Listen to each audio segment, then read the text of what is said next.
in this video I'd like to show you the finished filament printed Jamb Peg, which is now complete and done exactly how I like it. It's a bit smaller than the other machines, not as many numbers, because the higher numbers in over 25 years I never use, so I got rid of those.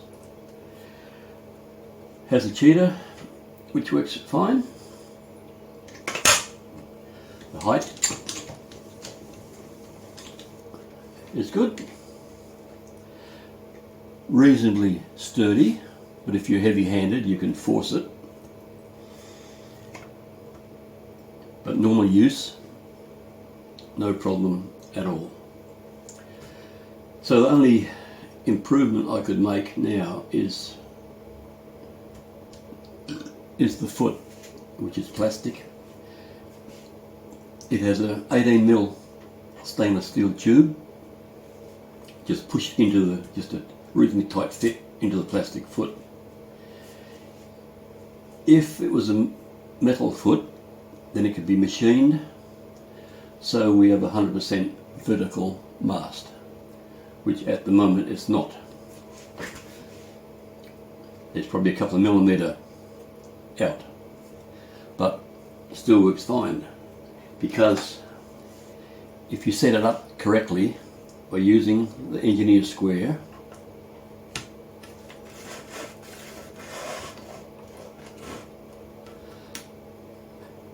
and use the cheater to align that to the side plate, and everything's going to work. You're going to get good girdles, good meats,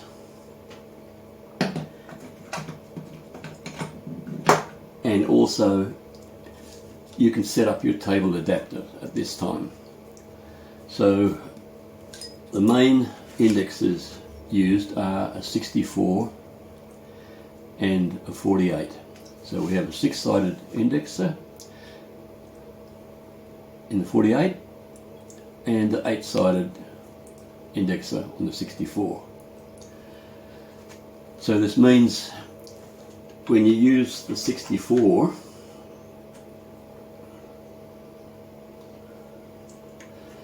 you can adjust it forward, backward, sideways. You get it 100% right, so you cut a very nice accurate table.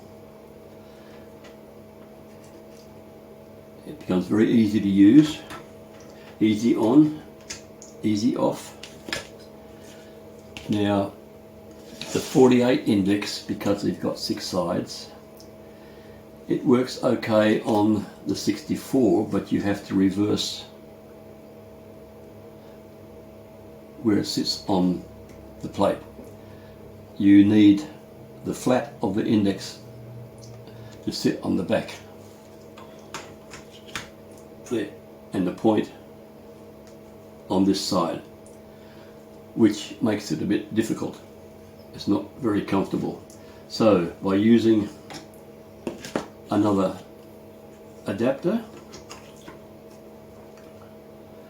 set it up the same way that it's always set on the center facet, or the 64 or 48 in this case. That way it's always consistent. Whenever you do a table, you can always go back to the same place. So on that one we can have the flat to this face here, which is very comfortable. Adjust it the same as we did with the 64. Now we have 2 table adapters, one for the 64 and one for the 48 index. Otherwise you're going to be adjusting all the time, which is not much fun. The other component would be a rounding preformer I've upgraded it a bit, added the bolt, which is not very, it's a bit loose, but it still works okay. So we can sit that on.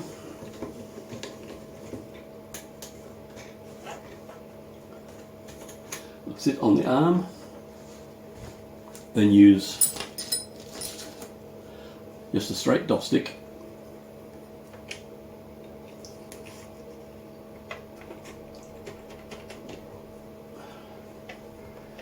for the rounding. Now 90% of the rounding can be done without the use of the support, but when you get to the final stage where it's very close to being round, then use the support. That'll give you a fine adjustment, and you can put a bit of weight on,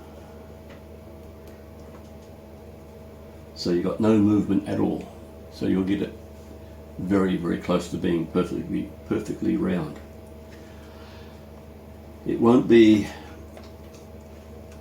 100%, but it'll be that close you'll never notice it. To get it better, then we'll use a bearing type, which is perfect because that way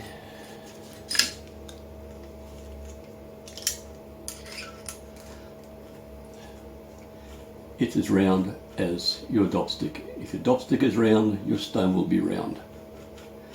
It's very quick and very accurate and very easy to use. So with that one we have an extra piece which I will explain in another video, and also I've updated the full preformer. At the moment just doing some cams, but that's working way better than the original. Might even use it sometimes. Anyway, that'll be for another video. Well, there's not much more. All I can say is that it's doing a really good job. I'm happy with it, and I'm happy to continue cutting with it. Anyway, that's it for now. Thanks for watching.